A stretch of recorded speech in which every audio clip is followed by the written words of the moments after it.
आज आम विजिट करवा माँ तारातारिणी मंदिर।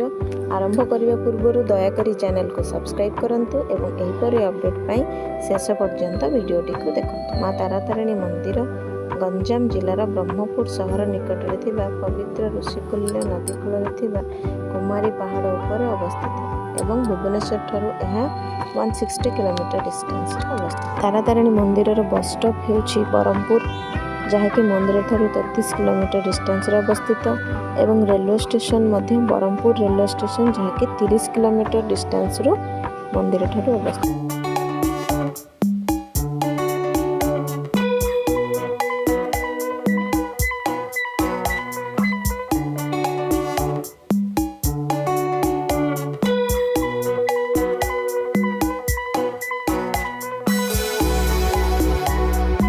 माँ तारातारिणी मंदिर हेउछि एक प्रसिद्ध मंदिर, तेणु राज्य तथा राज्य बाहर बहु संख्यार भक्त एवं पर्यटक यहाँ देखा करने को आसନ୍ତି। पर्यटकों सुविधा एठारे एक रोपवे निर्माण करा जायछि, जहाद्वारा सहजरे मंदिर निकट को जाइहब। पुरी ठारू तारातारिणी मंदिर दूरता 162 किलोमीटर।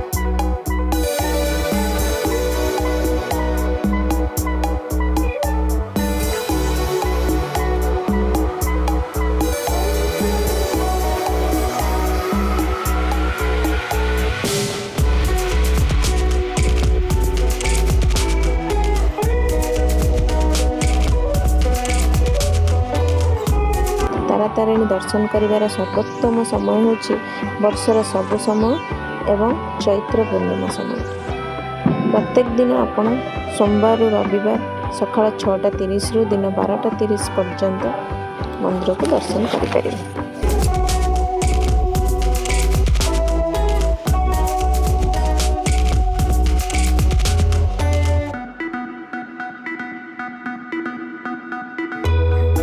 मंदिर मुख्य पर्व प्रत्येक चैत्र मासर तृतीय मंगलवार रे एठारे एक महान पर्व अनुष्ठित होता है, जो बहु संख्यार भक्त एठारे एकत्रित होई माँ तारातारिणी को पूजा करिथांती। माँ तारातारिणी मंदिर होउछि ओडिशार प्रसिद्ध शक्ति एवं तंत्रपीठ।